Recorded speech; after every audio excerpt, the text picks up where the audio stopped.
Good morning, my neighbours! Well, good morning, you sexy Bubba Hubbards. The Tory wheel of outrage is stopping once again at work from home. Also, the Daily Express performing their role as the in-house staff pamphlet for CCHQ, dutifully. It's time for an alternative paper review. First up this morning to The Sun, who report that Sacha Baron Cohen and Isla Fisher have regrettably decided to part ways, which is very sad. Whenever I see a story like this about, famous couple, they appeared to be in love, then a few years later they decide to get divorced, I always go immediately to they had a kid, didn't they? That's what ruined it. We all tell the kids it's not your fault. I promise you, it's not your fault, Timmy. But actually, had Timmy never come along, they probably would have grown old together. So anyway, I found myself sort of scanning through the story, where's the kid? Was it about 2 years ago? 3 years ago? I bet it was. And it's Baron Cohen and Fisher announced they split days after an actress claimed he sexually harassed her. And I'm that'd do it too.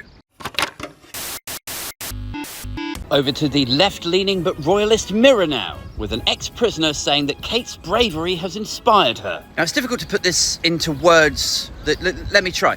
Unless it's Kate leaving the royal family, and it is that bravery that inspired a prisoner to break out of jail, I could not give a King's Cross Over to the Daily Mail. Now, civil servants to strike over work from home. And this is the Mail's editorial line, once again showing how hugely out of date it is. Do I need to go through the pros of work from home again? If you work from home, you're spending more time with your wife or husband and probably your children. You're spending less of your salary on an unreliable, rickety train network. Plus, all the studies show that the time that you would be spending sat on a train, smushed into somebody's armpit, you're also able to use that time. So you're working harder, probably for longer. Your mental health improves, productivity goes up. Even the argument that you're not spending money in Pret, in Moorgate or bank goes out the window. Because you're still spending money in the local coffee shop.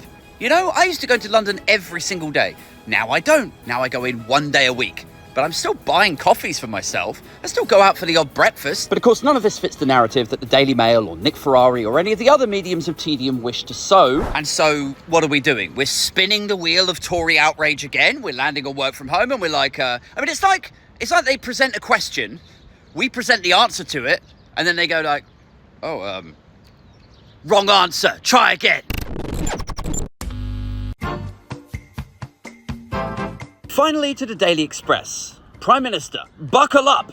Britain is ready for economic takeoff. You hear that? We're ready for economic takeoff. This is sort of the other side of, when they say we're turning a corner.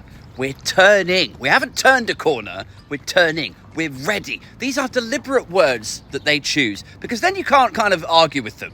Are we ready? Maybe we are, maybe we aren't. Are we turning a corner? We haven't turned one, but we could be turning one at some unspecified date in the future. I suppose it's the latest chapter in the book of Brexit benefits are just around the corner, isn't it? It is church-like language designed to get you to cling on. Just keep coming back every week. Put another £5 in the collection tray because Christ is coming any day now. I suppose if we were really going to look at this academically, right?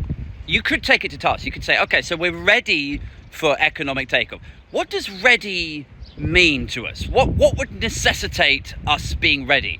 You would want people who were ready to spend money, wouldn't you? You would want businesses who are ready for some sort of growth. So I suppose that's true. You would want a geopolitical and domestic business environment that was stable. How are we doing on that?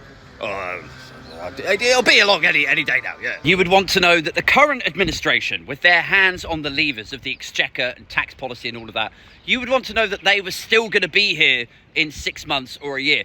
Does anyone think the Conservatives are still going to be here in 1 year today, really? Or does anyone think an economy with an ageing population, a dwindling baby rate, nobody's having new babies at the moment. So you've got this ageing population who need servicing, who need social care. So you've got this ballooning welfare state. So does anybody think that that is set up for success?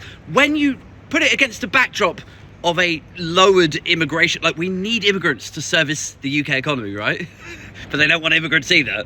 Does anybody think that that is set up for success? Is that ready for economic takeoff.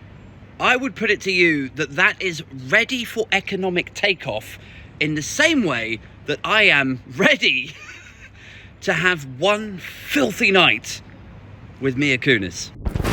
You know, we're both ready, fit and able.